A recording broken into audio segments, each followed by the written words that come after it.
राधे राधे भक्तों, जय श्री कृष्णा, जय श्री राधे। आज मैं आपको माघ मास महात्म का 26वां अध्याय सुनाऊंगी। माघ मास में सूर्य उदय से पहले स्नान करना हमारे सभी जन्मों के पापों को नाश करने वाला और आरोग्यता देने वाला माना गया है। जीवन में उज्जवल बढ़ती है, प्रभाव बढ़ता है, आंतरिक आनंद मिलता है, बुद्धि कुशार्ग होती है, इरादे सुंदर होते हैं। सबको माघ मास में कुछ ना कुछ शुभ कर्म जरूर करना चाहिए। कल हमने माघ मास महात्म 25 में ऋषि मृग सिंह ने यमराज की वंदना कर सभी ब्रह्म कन्याओं को जीवन दान दिलाया था। अब आगे इतनी कथा सुनने के बाद राजा दिलीप ने महर्षि वशिष्ठ जी से पूछा, हे मुनि, यमलोक से लौटकर आई हुई उन साध्वी कन्याओं ने अपने माता और बंधुओं से वहां का वृत्तांत कैसा बतलाया? पापियों की यातना और पुण्य आत्माओं की गति के संबंध में क्या कहा? मैं पुण्य और पाप के शुभ और अशुभ फलों को विस्तार के साथ सुनना चाहता हूँ। महर्षि ऋषि वशिष्ठ बोले, हे राजन, कन्याओं ने अपनी माताओं और बंधुओं से पाप पुण्य के शुभ शुभ फलों के विषय में जो कुछ भी कहा वो ज्यों का तो मैं तुम्हें बतलाता हूँ। उन कन्याओं ने कहा, माताओं, यमलोक बड़ा ही घोर और भय उत्पन्न करने वाला है। वहाँ सर्वदा चारों प्रकार के जीवों को विवश होकर जाना पड़ता है।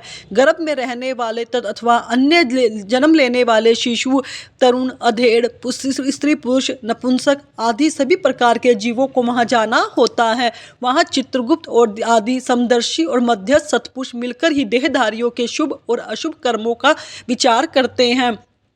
इस लोक में जो शुभ कर्म करने वाले कोमल हृदय तथा दयालु पुरुष हैं, सो वे यम के मार्ग में जाते हैं। नाना प्रकार के दान और व्रतों के संगत रहने वाले स्त्री पुरुषों से सूर्य नंदन यमराज की नगरी भरी हुई है। माघ मास में स्नान करने वाले लोग वहाँ विशेष रूप से शोभित होते हैं। धर्मराज उनका अधिक सम्मान करते हैं। वहाँ उनके लिए सब प्रकार की भोग सामग्री उपलब्ध होती है। माघ स्नान में मन लगाने वाले लोगों के सैकड़ों हजारों विचित्र विचित्र विमान शोभा पाते हैं। इन पुण्य आत्माओं जीवों पर विमान पर बैठकर आते देख सूर्य नंदन अपने विमान से उठकर उनको नमस्कार करते हैं और अपने पार्षदों के साथ जाकर उनकी अगवानी करते हैं। फिर स्वागत पूर्वक आसन देकर प्रिय वचनों से कहते हैं, आप लोग अपने आत्मा का कल्याण करने वाले महात्मा हो। अंततः आप धन्य हैं, क्योंकि आपने दिव्य सुख की प्राप्ति के लिए पुण्य का उपाद किया है। अंततः आप इस विमान पर बैठकर स्वर्ग को जाइए। स्वर्ग लोक की कहीं तुलना नहीं है, वह सब प्रकार के दिव्य भोगों से परिपूर्ण है। इस प्रकार उनकी अनुमति ले पुण्य आत्माएं पुरुष स्वर्ग लोक में जाते हैं। माताओं तथा बंधुजन अब हम वहाँ के पापी जीवों के कष्टों का वर्णन करती हैं। अब सब लोग धैर्य धारण करके सुने। जो क्रूरतापूर्ण कर्म करने वाले, दान ना देने वाले पापी जीव है, वे वहाँ यमराज के घर में अत्यंत भयंकर दक्षिण मार्ग से जाते हैं। यमराज का नरक अनेक रूपों में स्थित है। उनका विस्तार चारों ओर से 86,000 योजन समझना चाहिए। पुण्य कर्म करने वाले पुरुषों को वे बहुत निकट सा जान पड़ता है, पर भयंकर मार्ग से जाने वाले पापी जीवों के लिए वो बहुत दूर है। मार्ग में कहीं तो तीखे कांटों से भरा हुआ होता है, कहीं रेत और कंकड़ों से, कहीं पत्थरों से ऐसे छोटे छोटे टुकड़े बिछाए जाते हैं जिनका किनारा करना बहुत मुश्किल होता है। कहीं बहुत दूर तक कीचड़ ही कीचड़ भरा रहता है, कहीं घातक अंकुर उगर होते हैं और कहीं कहीं लोहे की सुई के समान नुकीले कुश से सारा मार्ग ढका होता है। इतना ही नहीं, कहीं कहीं बीच रास्तों में वृक्षों से भरे पर्वत होते हैं, जो किनारे पर भारी जलप्रपात के कारण अत्यंत दुर्गम जान पड़ते हैं। कहीं रास्ते पर दहकते हुए अंगारे बिछे होते रहते हैं। ऐसे मार्ग से पापी जीवों को दुखी होकर जाना पड़ता है। कहीं ऊंचे नीचे गड्ढे, कहीं फिसला रास्ता, कहीं बालू रेत, कहीं तीखी तलवारें, कहीं कीलों से भरा मार्ग, कहीं कहीं अनेक शाखाओं में लगे हुए सैकड़ों वन और दुखदायी अंधकार जहाँ कोई सहारा देने वाला नहीं रहता।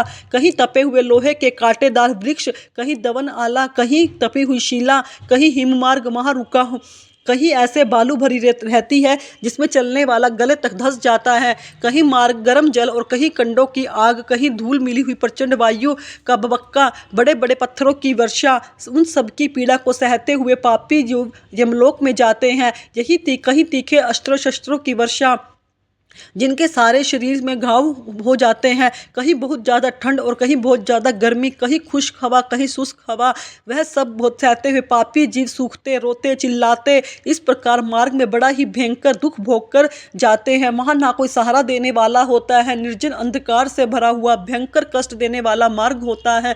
जिस प्रकार अत्यंत भयंकर यमदूत द्वारा समस्त पापी जीव बलपूर्वक लाए जाते हैं, उस समय वे अपने किए कर्मों के लिए शोक करते हैं, रोते हैं, चिल्लाते हैं। उनका आकार प्रेत जैसा होता है, उनके शरीर पर वस्त्र नहीं होते, वे शरीर से दुर्लभ भयभीत होते हैं, भूख प्यास से व्याकुल होते हैं। यमदूत किन्हीं किन्हीं पापी मनुष्यों के एक पैर में शकल बांधकर उन्हें घसीटते हुए कितनों की बाहें पीठ पर घुमाकर बांध दी जाती है, उनके हाथों में कील ठोक दी जाती है, किन्हीं के पैरों में जंजीर बांध के किसी के तलवों में रस्सी डाली जाती है, किन्हीं की जीवों में पशुओं की भांति घसीटा जाता है, किसी की जीव में रस्सी बांधकर उन्हें खींचा जाता है। दूध किन्नी की नाक बांधकर खींचते हैं और किन्नी के गाल में और होठ छेद करके उसमें रस्सी डाल देते हैं, उन्हें इस रस्सी से खींच कर ले जाते हैं। किन्नों को भालों से छेदा जाता है, कुछ बाणों से घायल किए जाते हैं, कुछ को लोहे के डंडों से पीटा जाता है। वे चीखते हैं, चिल्लाते इधर उधर भागते हैं। इस प्रकार उन्हें विवश करके यमलोक में ले जाया जाता है। वे भूख प्यास से पीड़ित होकर अन्न और जल की मांग करते हैं,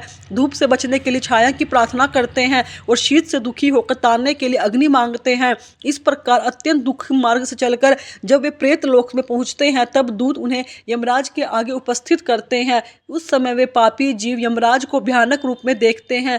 वहां असंख्य भयानक यमदूत जो काजल के सामने काले, महान, वीर और अत्यंत क्रूर होते हैं। माघ मास महात्म 26 समाप्त।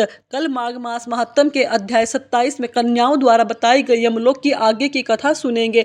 याद रखो, जीवन क्षणभंगुर है, पगले कर ले प्रभु का ध्यान, ना जाने कब कैद से पंछी उड़ जाएगा।